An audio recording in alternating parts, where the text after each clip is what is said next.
Certainly thankful for the presence of each and every one, and we're happy for those that are visiting with us. I want you to know that you're always welcome here at the Valley congregation, and if we can help you in any way or answer any questions, we'd be happy to do that. We also are thankful for those that are watching on the YouTube channel, and we encourage you to continue to do that, and if we can answer any questions for you or help you in any way, we'd be certainly happy to do that.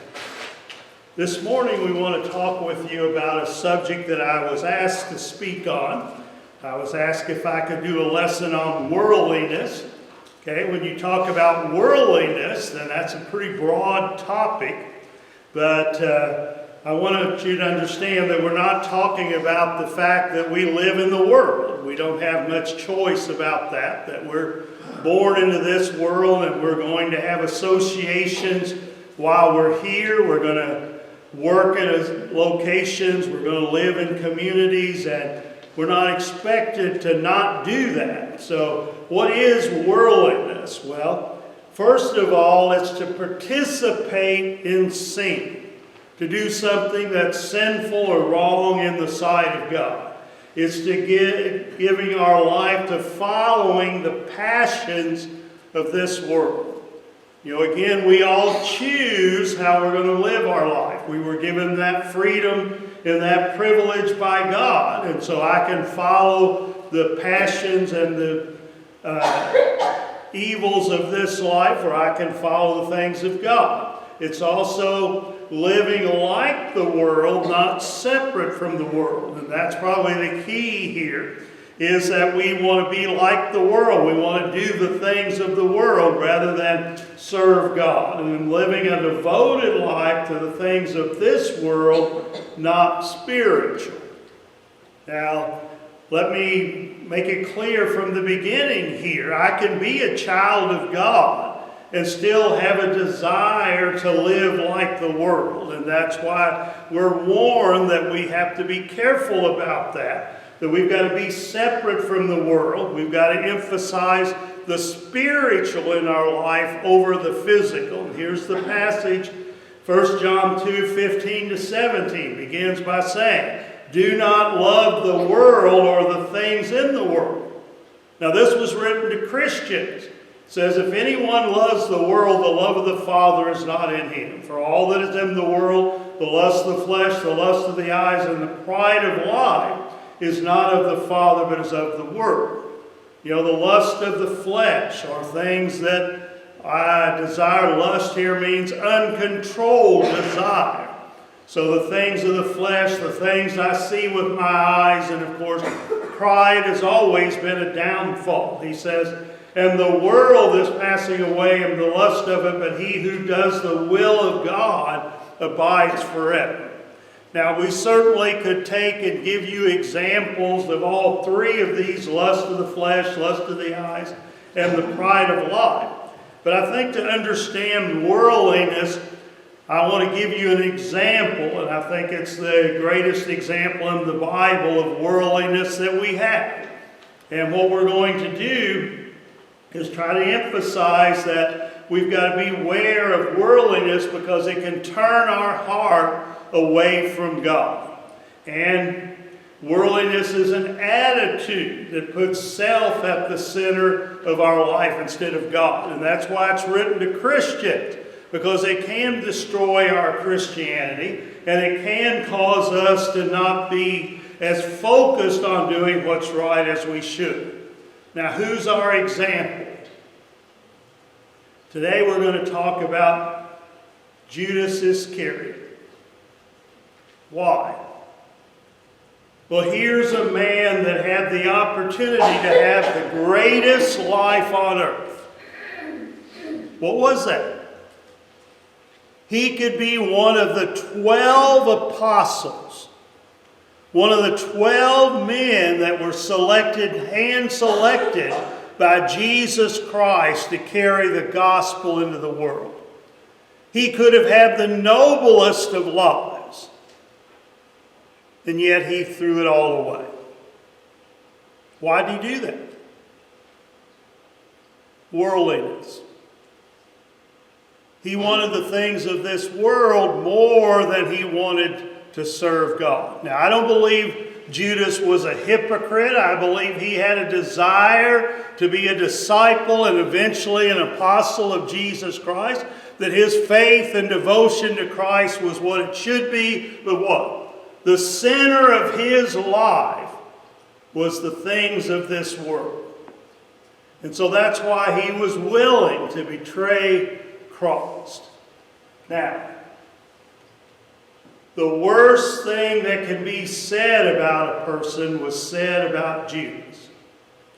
Jesus Christ himself said, "Woe to that man by whom the Son of Man is betrayed. It would have been good for that man if he had not been born." How could you say anything worse than that? It would be better if you never existed, if you were never born.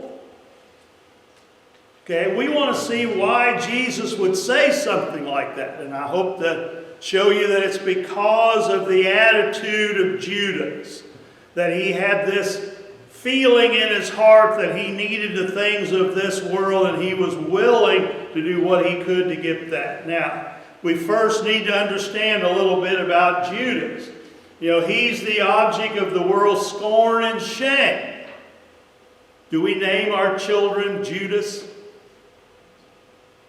Why not? Because that symbolizes someone who betrays their friend, a traitor. And he didn't just betray someone, he betrayed the Son of God. Here was an individual who had ate with Christ and slept with Christ and traveled with Christ, saw the miracles, heard the teaching, and then he was willing to sell him for a few pieces of silver. So, why is it better that if he'd not been born? Because Judas is an example of how not to live here on this earth. It's not good enough to serve the Lord some of the time, or even most of our life. What we say, worldliness is an inner attitude where I want the things of this world, and that's what was wrong with Judas. We have to serve the Lord faithfully until the day I die. And what's Satan going to do? He's going to try to use the lust of the flesh, the lust of the eyes, and the pride of life to pull me away from Jesus Christ and my Christianity. What did Judas do to have Jesus say it had been better if he had not been born? Well, he sold his friend, his teacher, his master for a paltry handful of silver, and purposely and deliberately sold his Lord, precipitating Christ's cruel death on the cross. Did he have a choice? Yes. Did Christ or God make him do the things that he did? No. Again, it's because of his attitude concerning money that he did the things that he did. But he had free choice, and I'm going to show you that he could have backed out of this at any moment, but he refused to do that. And so he sold his friend. Now, who was Judas Iscariot? Well, the Iscariot means a man of Karath. And what that gives us some insight that he came from the area around Jerusalem. Many of the disciples came from the Galilean area. They were fishermen and farmers and other like this. Judas came from a more upscale background, if you will. He seems to have been involved in finance and knew a lot about money, and so he had a different background than the others. He was a disciple of Jesus Christ. Now, is there any indication that he was a hypocrite in that? That he joined Jesus in order just to betray him? That's not true. There's nothing in the story that indicates that he wasn't sincere. Now, he is listed in the 12 apostles here, but in each case, he's always listed last, and it says, Judas, the one who would betray him. Now, what does that mean? Jesus knew who Judas was. But what did he do? He was giving him the same opportunity that he was giving the others. Was Peter perfect when he became a disciple and an apostle? We know he made a lot of mistakes. But Jesus gave these men the opportunity to have the greatest opportunity in life. And then, what this means is that there were good qualities and good capabilities in Judas that Jesus recognized. No one forced Judas to become a disciple of Christ. That was his choice. Judas was not a conscious or deliberate hypocrite, and the fervor and enthusiasm that he displayed was no shame. He was sincere, I believe, in his desire to follow Jesus Christ. But are there people who have a sincere desire to serve the Lord and yet get involved in the world and things of the world that pull them away from God? Judas is no different. And he was an apostle of Jesus Christ. So he wasn't just a disciple, but he's chosen to be one of the 12 men on earth that was selected by Jesus Christ to carry the gospel to the world. That's why Judas is the perfect example here, because he gets an opportunity that no one else gets here on earth. There were only 12 men that were selected to be apostles. Of course, Matthias is going to take the place of Judas when he commits suicide here. But he was an apostle of Jesus Christ. And he was also the treasurer. So here's where the problem comes in. Notice, John 12:48. Judas Iscariot, Simon's son, who would betray him, said, "Why was this fragrant oil not sold for 300 denarii and given to the poor?" Okay, so when Mary anoints Jesus here with the fragrant oil, who complains? Judas. Why? It says, "This he said not because he cared for the poor, but because he was a thief and had the money box. And he used to take care of what was in it." He was the controller of the treasury for Jesus and the apostles. Jesus said, "Let her alone. She has kept this for the day of my burial. For the poor you have with you always, but me you will not have always." Okay, this shows you the inner thought or heart of Judas. And that was that he liked money. And he was very good at handling money. Okay, because as a treasurer, this is a position of trust and confidence. Did the disciples know, or the apostles know, Judas was dipping into the treasure? No, they trusted him. They had confidence in him. They had faith in his honesty. And evidently he had economical habits and attitude of finance, a love of bargaining. But what are all these qualities? They can lead to a love of money. So what's the problem here? I don't believe Judas was a deliberate hypocrite. I do not believe that Jesus Christ chose him because he knew he was going to betray him. He did know that, but I believe he gives Judas the same opportunity as the others to change their life and to reform their life and be what God wanted them to be. But Judas has this love of money in his heart that he's had since earlier. And so Judas was not willing to leave all to follow the Lord. Now, I don't know how long he's been the treasurer, but what does it say? He was dipping into the treasure. Why would he do that? What happens when we want to do something that we have questions about, or even that we know is wrong? What do we got to do? We got to convince ourselves somehow that this is okay, that nobody's going to get hurt, or that I'm owed this. So think of this. We know with Peter, James, and John, and Andrew, that what did they do? They left their business, they left their home, they left everything to become a disciple of Jesus Christ. Think about Judas. He may have had a successful business here, but he's got to give that up as well. He's got to give up everything to follow the Lord. So maybe he felt like, well, I deserve this. I was making a good living and now I can't do that, so I need a little help. Or maybe he thought, well, I'll just borrow it for a while and I'll pay it back. We don't know exactly what he thought, but the love of money has been in his heart from earlier days. That's why he was dipping into the treasury. Now, if Judas had followed the Lord fully, he could have had the noblest of lives. But he took his sin into Christ's service. What's the problem? Worldliness. That's the tool of the devil. Lust of the flesh, lust of the eyes, and the pride of life. That's his main tools.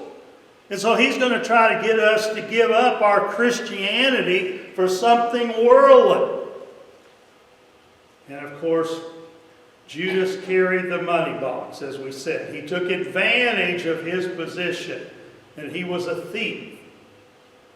Here's an important thought.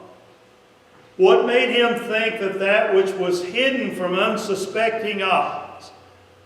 Did the other apostles know what he was doing? No. Could be hidden from the Lord who read the secret thoughts of men. What's the principle here? Sin causes us to blind our eyes to what's going on. You know, the one who's unfaithful to his wife thinks what? I'll never get caught. What made Judas think that he could steal from the treasury and that the Son of God would not know what he's doing? Why didn't Jesus stop him? Because he had free choice like everyone else. And I'm sure Jesus hoped that he would change. But that's what sin does. It blinds our eyes. It makes us think, well, I deserve this. Or I'm never going to get caught. Or no one's ever going to know. But it doesn't work that way. Numbers tells us to be sure our sins will find us out. And that's true with Judas. Okay, let's look at the progression of sin in the life of Judas. First of all, Satan played a part in this. Okay, we have a couple of verses that tell us that. John 6, 70 and 71 says, Jesus answered and said, did I not choose you the 12? And one of you is a devil. Jesus knew what Judas was. So why did he choose him? To give him an opportunity to change. It says he spoke of Judas Iscariot, the son of Simon, for it was he who would betray him, being one of the 12. And then John 13:2, the supper being ended, the devil having already put into the heart of Judas Iscariot, Simon's son, to betray him. Now, let me ask you a question. What did Satan do to Judas? Said he entered his heart. What does that mean? Did Satan make him do it? Can Judas in the judgment day say, it wasn't me, the devil made me do it? No. What does Satan do? He uses our weaknesses. He knows what our weaknesses are, and he puts the temptation there for us to do something that's questionable or something that's sinful, something we know we should stay away from, and yet we don't. And we're going to see what happened to Judas. Satan cannot make us do wrong. He can simply provide the temptation there. And so he encouraged, he entered into the heart, meaning he put it in Judas' mind here to do what he did. Judas sold his soul to the devil through ambition and greed. He cunningly watched for a fitting opportunity to sell out the Lord. Notice what we see here. This is important. Matthew 26, 14 to 16.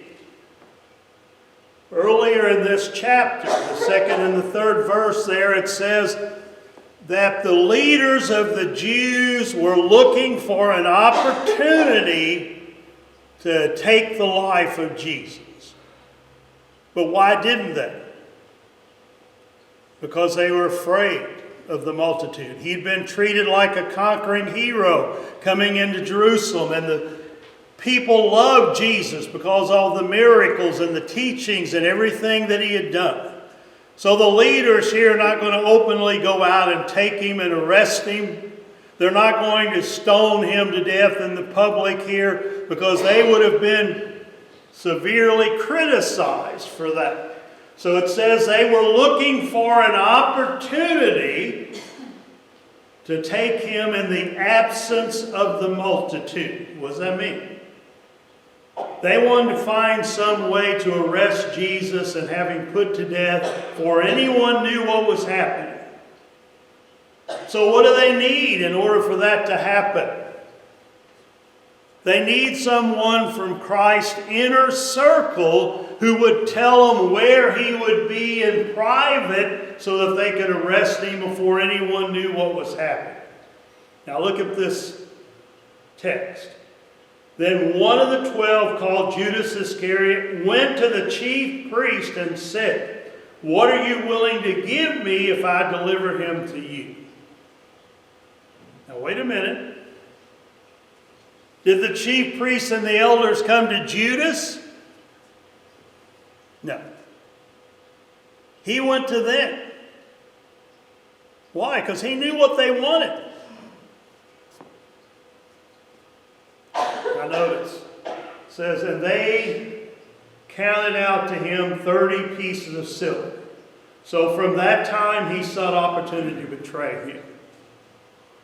Well, the chief priests would say, "We'll give you 30 pieces of silver." You might think that's a lot of money, but it's not. In the Old Testament, if you had an animal that was in your possession and that you were supposed to be taking care of, and it killed somebody else's slave, then you paid them 30 pieces of silver. So it was the price of a slave. In our money, 30 pieces of silver is $15. So that's what Judas is getting to betray Jesus Christ.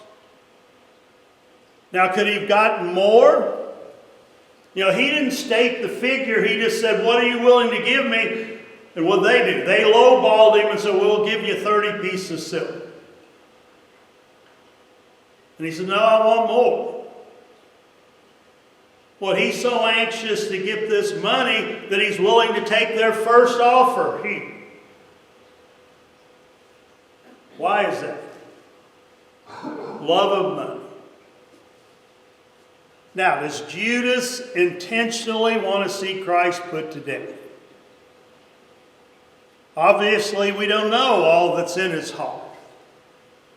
But Judas has seen the miracles that Christ has done. He's seen how he could put to flight the scribes and the Pharisees and the others. So I honestly believe, and that's all it is, my personal belief, that he believed nothing bad was going to happen. That Jesus would somehow escape and that he'd get away and nothing would happen. It's like your teenage child saying, "Well, nothing bad's going to happen." We don't always know what's going to happen when we do something. And I think he believed he was going to escape and that Christ would not be put to death. But we'll show you that as we go on. And it says he promised and sought opportunity to betray him in the absence of the multitude. What do the scribes and Pharisees want? They want Jesus alone where they can arrest him and have him convicted and even put on the cross before anyone can defend him or support him in any way. Now, this is an important point. This shows you that Jesus Christ did not deliberately select Judas to be a betrayer. Jesus gives him one last opportunity to repent. Notice here in John, it says, and when Jesus had said these things, that was the Passover feast. And then it says, he was troubled in spirit and testified and said, why is he troubled in spirit? Well, number one, he knows what's about to happen to him. But I also believe that he was concerned about Judas and what was about to happen to Judas. He says, most assuredly I say to you that one of you will betray me. So he says to his chosen apostles here, to the closest people he has on earth, closer than any family. You know, they were a family here for 3 years. He says, then the disciples looked at one another perplexed about whom he spoke. They couldn't believe that one of them would betray Jesus Christ. Now there was leaning on Jesus' bosom one of his disciples whom Jesus loved. That's John. And Simon Peter therefore motioned to him to ask of who it was he spoke. Then leaning back on Jesus' breast, he said to him, Lord, who is it? Jesus answered. Now look at this. It is he to whom I give a piece of bread when I've dipped it. Can it be any plainer? He said, and having dipped the bread, he gave it to Judas Iscariot, the son of Simon. Now they've all been told somebody's going to betray Jesus, our master, our friend. And they say, well, who is it?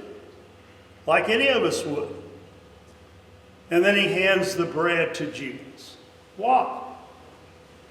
Well, look at what he says. Now after the piece of bread, Satan entered him. Did Satan make him do what he did? You know, what does this mean? We don't know exactly. But it's probably, nobody's going to get hurt. I'm just going to make some easy money and Jesus will escape. Or I can't back out of this now. I've already got the money. I'm going to have to go ahead and do what I promised. So Jesus said to him, what you do, do quickly. But no one at the table knew for what reason he said this to him. For some thought because Judas had the money box that Jesus had said to him, buy those things we need for the feast, or that he should give something to the poor. So, think about it. Could you look Jesus Christ in the eye and him saying, I know what you're about to do. Don't do it. Could you go ahead? This is Jesus saying to Judas, don't do this. I know what you're doing. It's not a surprise. And then it says, having received the piece of bread, then he went out immediately, and it was not. He couldn't stop what he had put in motion here. And of course, the final betrayal is that he comes with the mob with their swords and clubs, and they're going to arrest Jesus. You know, again, this is in the middle of the night. It's in the dark in the Garden of Gethsemane. There's no lights out there, and so there's no way this crowd knows who Jesus is. Somebody's got to point him out. And so Judas had said, whomever I kiss, that's the one, take him. And of course, he does that to Jesus Christ. Was that the end of the story? Notice, Judas, one of the 12, with a great multitude of swords and clubs, came from the chief priests and the elders of the people. Now his betrayer was given them a sign saying, whomever I kiss, he's the one, seize him. Immediately he went up to Jesus and, greetings, Rabbi, and kissed him.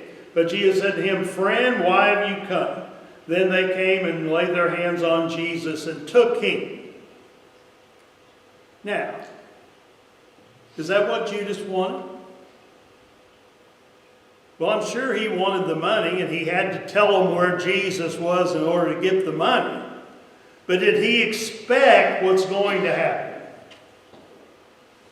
Judas realizes he's done wrong. How many times when we're reaching for the world or doing the things that are worldly, getting involved in things that we shouldn't, does something happen, we get caught or whatever, and we realize we've done wrong? And he was sorrowful. This is what tells me that he was not a deliberate hypocrite. But here's worldliness. The horrible things that we do for money. That's the lust of the flesh and the lust of the eyes. Judas tries to return the money. So this tells you, he didn't want Christ betrayed. He didn't want Christ put to death. He was going to betray him by identifying him to the mob here. But he didn't want Christ put to death. He thought something was going to happen to set Christ free. And think about this. He might have thought, well, these scribes and Pharisees and religious leaders, they're supposed to be the most righteous and dedicated people in our faith and in our country. Surely they'll look at Jesus Christ and see that he's innocent and that he doesn't deserve to die. Even Pilate, a Roman, said he's done nothing worthy of death. You know, what do we see here? Seeing he had been condemned.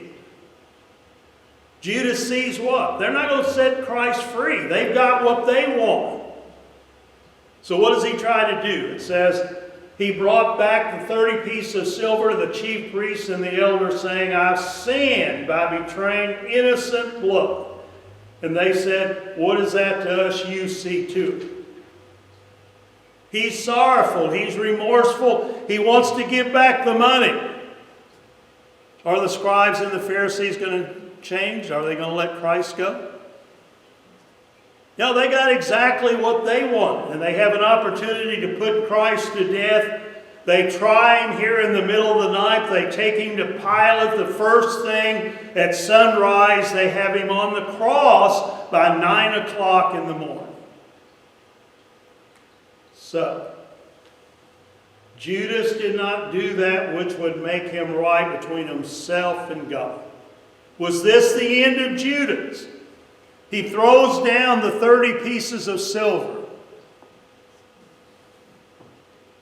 Why didn't he go to Jesus Christ and say, I'm sorry?